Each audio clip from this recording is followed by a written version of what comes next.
I was working with a CEO in Las Vegas, and he said, I don't want to be totally transparent with my employees because I don't want them to know how much money I'm making. I'm like, dude, they get it. You show up every day in a 50-foot long limousine. You have 2 private Cessna Citation jets with a pilot who's waiting for you. They know you're rich. So that weekend, he brought all of his employees to his home, this massive mansion in Las Vegas.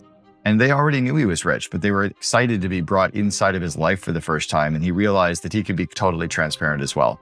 Try it. It totally works. Why do I talk about the whole idea of loose lip sink ships? The reality is, I think we as humans need to have a trusted confidant in everything that we deal with in life. We have pillow talk where we talk to our spouse or our partner. We have a best friend that we reach out to when we're struggling with something or we need to share something, a fear or an insecurity or even something we're excited about. We want to share that with one other person. Even if I tell my partner something, she probably wants to tell somebody because she needs to have a trusted confidant. Did I give Cameron the best support? Did I encourage him too much? Did I handle that the right way? How do I keep it secret? So she's telling a friend. Well, now her friend is going, well, maybe I should ask my spouse if I really helped Ashley.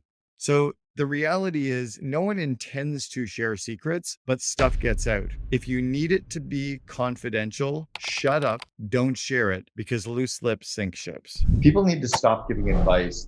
And the reason for that is advice is often just an opinion, and opinions are like, we've all got one.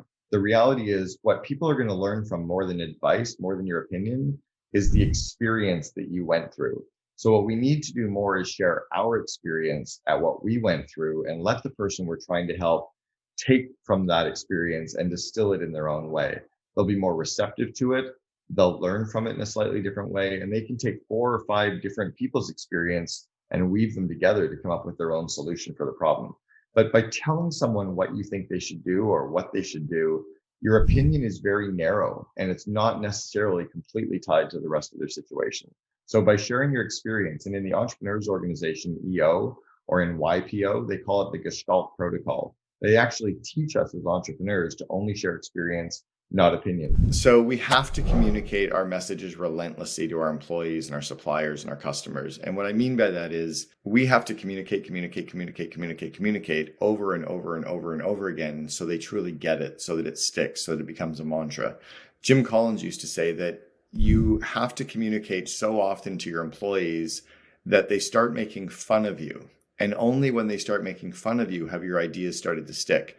The reason for that is people are busy. So let's say, as an example, I sent out a very short, very concise, very clear email message to all of my employees. The reality is some of them didn't read it. Some of them skimmed through it. That was one email out of 80 that they got that day. So they might have read it quickly and forgot. So you need to be sending it out in multiple forms. You need to be reinforcing it in multiple ways. You need to be making sure that it's clear and that it's stuck and that they actually understood it. But here's another reason why you need to communicate over and over again as well. I want you to write down a sentence. The sentence is, I didn't say you were beautiful. And if you read that sentence and put the emphasis on the first word, I didn't say you were beautiful, it means something very different from if you put the emphasis on the second word, I didn't say you were beautiful. Or if you put the emphasis on the third word, I didn't say you were beautiful, or I didn't say you were beautiful, or I didn't say you were beautiful, or I didn't say you were beautiful, right? You see how that one 6-word sentence means 6 completely different things? So the reality that you're communicating something out, it can get misinterpreted, misread, skimmed, not read at all, or just merely forgotten. So when there's important messages you need to get out to your customers, your suppliers, or your employees, you need to communicate over and over and over again. Should we repeat this? Should I tell you this all again so you get it? No, I think you get it. We've all seen CC, which means carbon copy, and BCC, which means blind carbon copy in our emails. Do you know where they came from? So when I first started in my career at a company called College Pro Painters, we actually had memos that we would send out internally in the organization.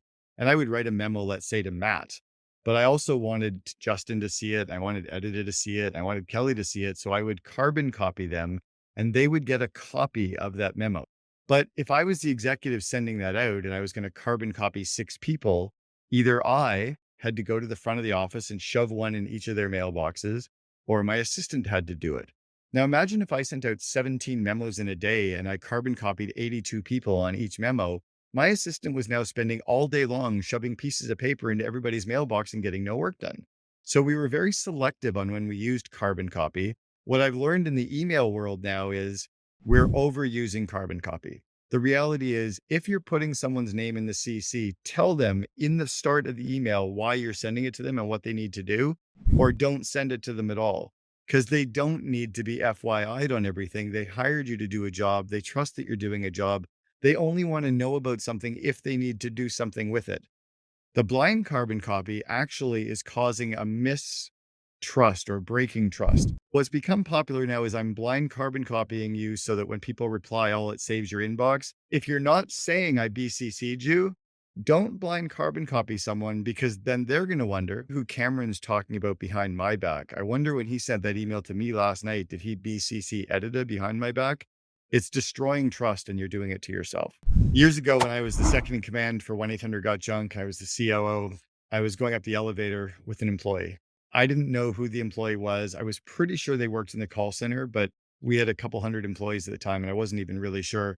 And they said to me, "How's it going?" And I said, "Good. A little frustrated with our customer service, and we need to fix some stuff around customer service. But yeah, everything's going pretty well. How's it going with you?" It was a short elevator ride, and they said, "Good." They got off the elevator. And a day later, the head of customer service came up to me and they said, "Here's our new project plan for fixing XYZ in customer service." I'm like, "Where'd that come from?"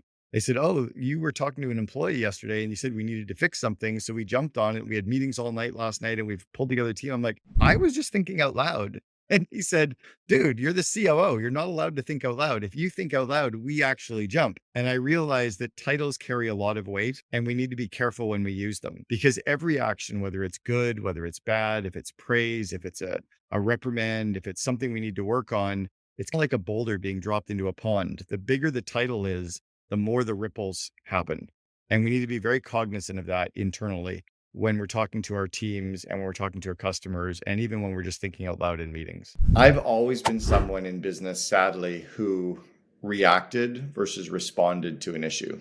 And when there's a sticky situation or a stressful situation or a conflict, I would tend to react, sometimes out of anger, sometimes out of frustration, sometimes feeling backed into a corner, instead of just thinking about it and then responding to it, or even taking time to say, "Let me think about that, let me consider that," and then responding maybe in an hour or a day.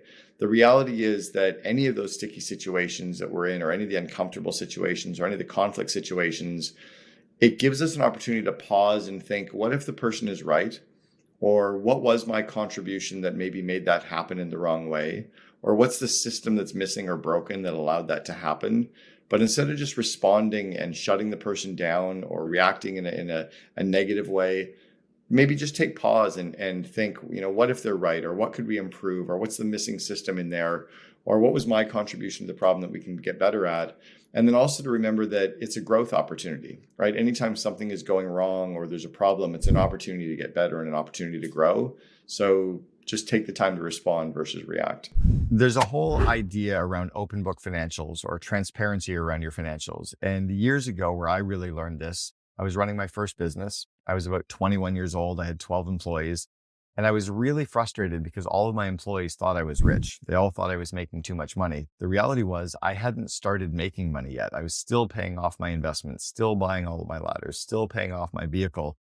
And I was really struggling with the fact that they thought I was rich and I was really struggling to even have enough cash in the bank, to feel successful. So I talked to my dad about it and he said, "Why do they think you're all so successful?" And I said, "They see my revenue, but they don't know all my expenses." And he said, "Well, show them." So that night I had them all come to my home. I bought pizza in and brought beer in, and I sat down and I showed them my accounting, and I showed them all of the expenses I had, the paint and the soft supplies and my royalties and my marketing costs and my gas and vehicle and insurance and workers' compensation and unemployment and payroll. And within about 20 minutes, they all thought I was going bankrupt. They thought they were going to be worried for their jobs, and they decided to start doing more marketing so that we would be successful. So within 20 minutes, I flipped the switch. You can have that same kind of transparency regardless of how big you are as a company. Again, years ago, I was working with a CEO in Las Vegas, and he said, "I don't want to be totally transparent with my employees because I don't want them to know how much money I'm making." I'm like, "Dude, they get it. You show up every day in a 50-foot long limousine. You have 2 private Cessna Citation jets with a pilot who's waiting for you. They know you're rich." So that weekend, he brought all of his employees to his home, this massive mansion in Las Vegas. And they already knew he was rich, but they were excited to be brought inside of his life for the first time. And he realized that he could be totally transparent as well. Try it. It totally works. The reality is, inside of companies, all of the energy that we have is created or destroyed. And we need to, as leaders, bring good positive energy into the organization, which often means we need to control some of our own stress and some of our own negative energy. Some of that starts before you even get to the office and after you leave the office. It's about de-stressing, decompressing, finding great things to thank people for, and almost showing up with that attitude of gratitude, we used to call it. So when you show up and you're looking for people to praise and actions to say thank you for, core values that are being exhibited, maybe even when you get to the office, you think, what's one thing I'm going to do to raise the energy level today? It often is you showing up in a better mindset, in a better way, so that you're less stressed.